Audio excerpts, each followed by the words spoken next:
Yeah, I'm Rowen. I'm excited to talk to you guys today about how we at Q-Control are making quantum technology useful. So a bit of an introduction to Q-Control. We are a company that is defining the quantum infrastructure software field.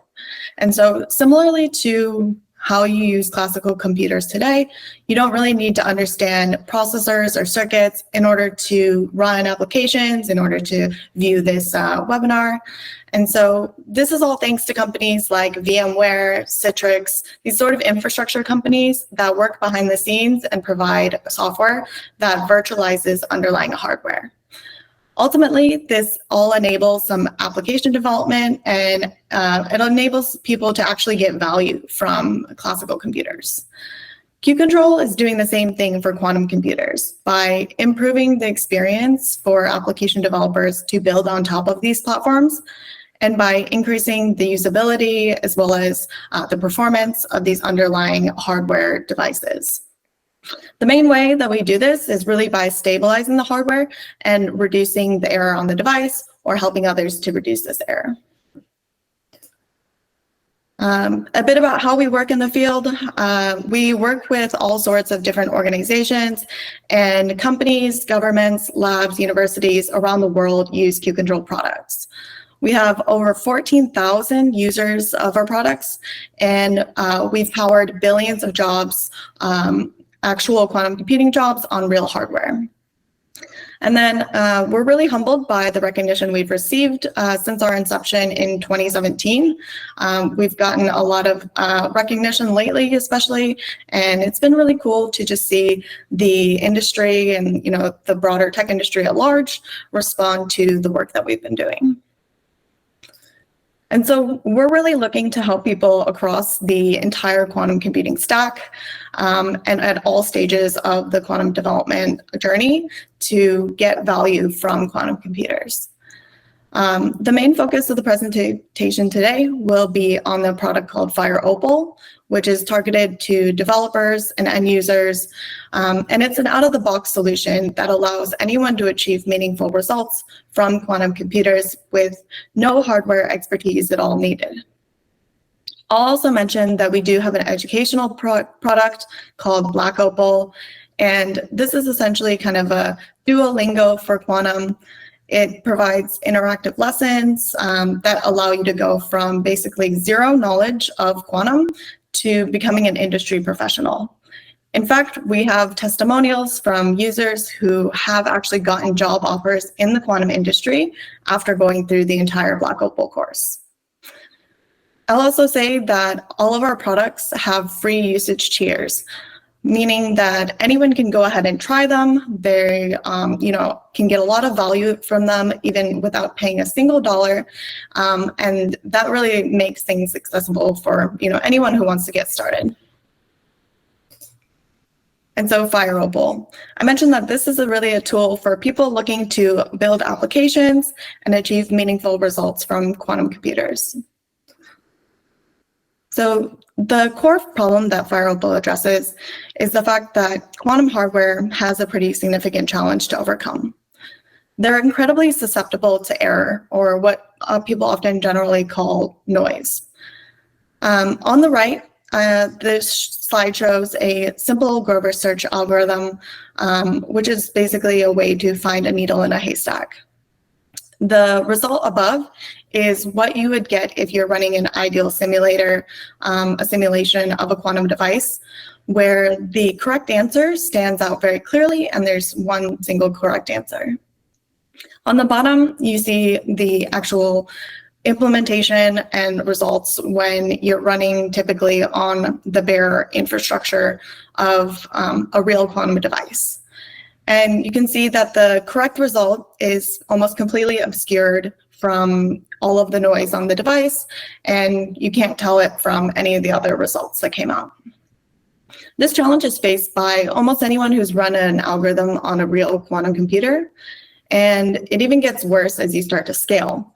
So with bigger problems and more qubits, more gates, you tend to get more error, and this can be a really disheartening and frustrating experience for people, especially when they're just getting started on these devices. And learning how to counter the specific types of error that can occur requires oftentimes a high level of hardware-specific knowledge and complex implementation that's oftentimes not even very reusable. And so Fire Opal aims to solve this challenge by providing an out-of-the-box solution that allows you to run valuable quantum applications without experiencing all of this error noise.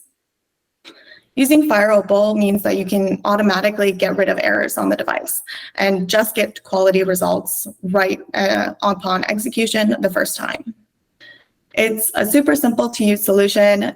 You can simply install it as a Python package and execute your circuits or your application with a single command. And then best of all, you can also reduce compute costs and achieve immense savings of over 1,000 times by getting the right answer faster and using deterministic methods that require no overhead or expensive sampling. So you get the best results within the first run. To put this quantitatively, we have all of these results in our published technical manuscript linked below, and they're also always continuing to improve. Especially as devices get better, we're able to achieve even better results, especially as the scaling challenge becomes harder. So first of all, we're able to push the limits of the intrinsic hardware to enable you to run deeper circuits. That means that you're able to run more valuable and interesting use cases, up to 10x deeper, meaning that these are much more interesting problems that are more reflective of a real-world use case. In addition, there's really that factor of savings across both cost as well as time and implementation. By reducing errors before they occur, that means that you're getting the best results with this single execution workflow. And this is really in contrast to other methods, such as error mitigation, which you may have heard of. This error mitigation method typically requires a lot of overhead, where extra executions are needed in order for you to post-process and figure out where the errors occurred on the device. This is an extremely expensive process, and so Fire Opal achieves great savings in order to by eliminating this expensive post-processing. And then most importantly, you're getting the right answer by removing errors. And so performance, ultimately the answers that you're getting, the accuracy of the results is improved by a factor of more than 1,000 times. So what Fire Opal really includes is it's a package that offers interoperability and connection to multiple backends. Fire Opal today supports 127 qubit backends on IBM, which means that for the sake of your QHack project, you can use Fire Opal with IBM's open plan and take advantage of the 10 minutes that they offer of free QPU time. Other backends, we're constantly adding and working with these hardware manufacturers to add them as supported backends on Fire Opal. The great thing about the error suppression methods behind Fire Opal is that they're all hardware agnostic. And so we can adapt them to the specific hardware and adjust them accordingly. All of this is done behind the scenes. And so our core error suppression pipeline automatically optimizes any quantum circuit. And then lastly, I'll touch on our hardware optimized QAOA module, a solver that is able to deliver correct results with high probability by optimizing the entire execution of a full algorithm in just a single command. So I'll give a detailed look at what's under the hood. I'm not going to go into too much detail behind these methods, as they're all quite intricate, and I could probably talk about each of them for at least 30 minutes. So feel free to ask those questions in the chat. But I'll just say that basically this represents our full error suppression pipeline, and it's entirely automated into that single command that you're seeing at the bottom, the fireopal.execute statement. With this single line of execution, you get everything from reducing the size of the circuit so that, fewer gates means fewer errors. You're optimizing the mapping of the circuit to the hardware, using AI-driven gate optimization techniques to really replace what is going on in the circuit with things that are going to be more efficient. And all of this, still achieves the same result as your original circuit implementation, but it just achieves it more efficiently using hardware-aware methods. And so error suppression is really able to make quantum computing both useful and practical. Quantum computing time is extremely valuable, and it's a very expensive resource. So when you're running a circuit, you can specify the number of shots that you need. And each of those corresponds to a single execution of the circuit on the device. And then since quantum computers give you a probabilistic answer, if you keep running the experiment and getting the same answer, you become more confident that the answer you're getting is right. When you're reducing errors on the device, it's more likely that you'll get the right answer and receive this consistently. And so you can conclude your experiment sooner and know that you've achieved satisfactory results. The difference in that amount of runtime can be hundreds to thousands of shots, which is a ton of time and money ultimately.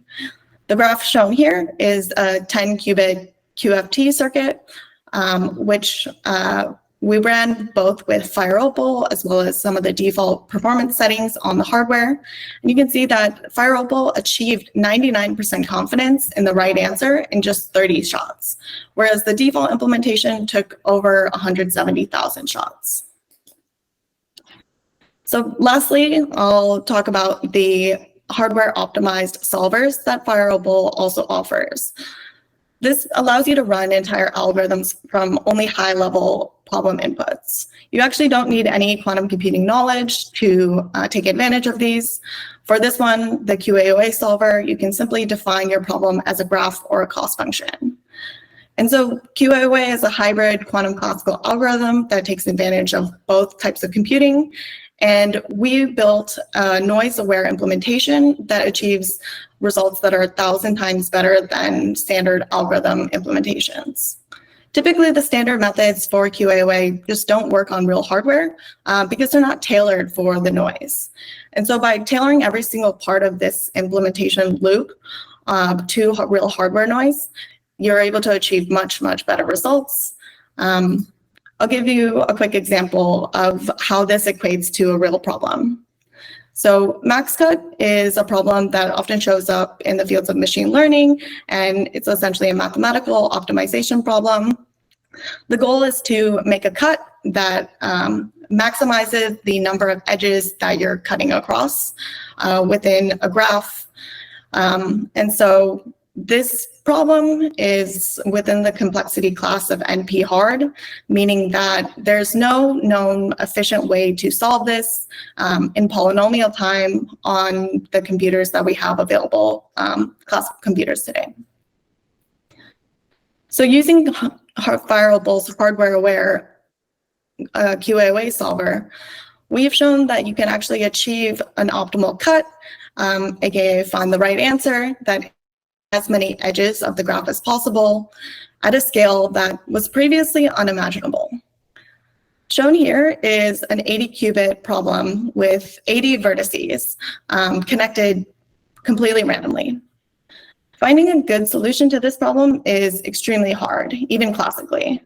In fact, classical brute force algorithms are no better than a random distribution, and that's really what's shown here in the red.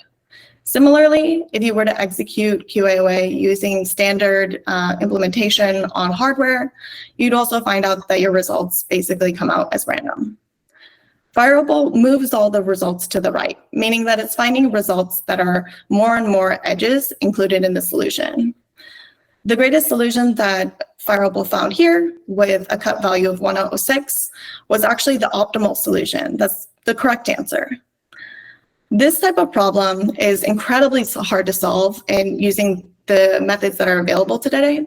And it really gets into the scale and the realm of problem types that pushed beyond what is generally possible on classical computers, meaning we're getting closer to that space that we're all trying to achieve of quantum advantage. This is where we start to unlock the real value and potential of quantum hardware. And so I encourage you to push the entire field further and develop your QHack project on real hardware using Fire Opal. If you have any questions about the product, how to get started, feel free to message on Discord or email me. You can simply visit our website to get started and sign up for an account. I'll also just mention that if you are early in your quantum computing journey, we do have an educational product that I mentioned called Black Opal, and it's a great way to get started and build the foundations that you need to learn all things that can take you to actually implementing a circuit and then running it in Fire Opal. Okay, with that, I will pass it back to you, Isaac. All right. Okay. Thanks so much, Rowen. Really appreciate your talk there. That was really interesting. I saw, I'm leaving this information up here for people who want to write down the website and stuff like that for a bit. But anyway, so there was did I see a mobile app for Black Opal? Mm-hmm. Oh, that's really cool. Yeah. Okay. Awesome. Yeah. I feel like there's low key, I mean, obviously nobody wants to program on a phone. I certainly don't, but low key, having everything on your, I just downloaded the GitHub mobile app and I'm very happy at the moment with doing that. So I think the more we can put on mobile, that'd be great. So cool. Yeah, totally. So yeah, just super small stuff like that. Really, I like that. Yeah, I love that. Yeah. Makes it just much more accessible and, practical for use in your daily life. Exactly. Okay. I'm going to get to questions from the chat. Is there an iPad app for Black Opal? I think it works across iPad too. Okay. Yeah. Okay. I'll have to check this out. This is cool. Okay. So we have some questions. One from Dentucky Kirby in the Twitch chat. Is there PennyLane support? So we don't offer generic PennyLane support, but we accept Chasm as an input. I see. So you can export from PennyLane to, or really any programming framework to Chasm, standard format, and then execute it that way. Cool. Okay. They have another question. So Fire Opal acts as a layer on top of the hardware, kind of like data post-processing, or is Fire Opal turning knobs on the hardware kind of? I think I know. It does a little bit of both. It's basically kind of pre-processing your circuit to optimize everything, to make it ready to go into the hardware. Then it is tweaking things during the hardware execution. And then we do a little bit of post-processing too, but it's all one shot, one fell swoop. So there's no real overhead or things that you have to do after the run. And can you access those intermediary stages that okay, so I submit some job through Fire Opal to IBM's quantum computer, looks at my circuit and goes, that's weird. Why'd you do that? I'm trivializing, right? But changes what my circuit is. Can you access what it did to change and can you see the thing that actually got submitted? Yeah, you can see it in the IBM IBM dashboard, but we don't offer knobs essentially. Fire Opal is kind of a one-stop solution. Similar to how your operating system performs or whatnot. Our ideal is that nobody really even has to think about error on the device. Right. Cool. All right. Kind of related to this as well, we have a question from Keb Punto. Hey, is it possible to know the details of how it works behind the scenes, or is any papers we can look at? Yeah, we have a published manuscript that actually talks about the individual steps of this pipeline that I showed. And so I think that I can also send the link to the paper in the chat, but yeah, it essentially goes into greater detail about what is happening behind the scenes in all of these stages. Awesome. Cool. Yeah, like you did say, you will be on the Discord. So good place to ask Rowen more questions there. We do have to actually call it. Rowen, it was a pleasure to meet you today and have you talk about Fire Opal. I'm going to try and see if I can get Black Opal on my iPad. That'll be fun. Great to chat with you today. Enjoy the rest of your day. You'll be on Discord, so people who want to ask questions to Rowen there, go head on over to the Discord. Thanks so much for joining us today, Rowen. Take care. Cool. Thanks so much. Cheers. See you all on Discord.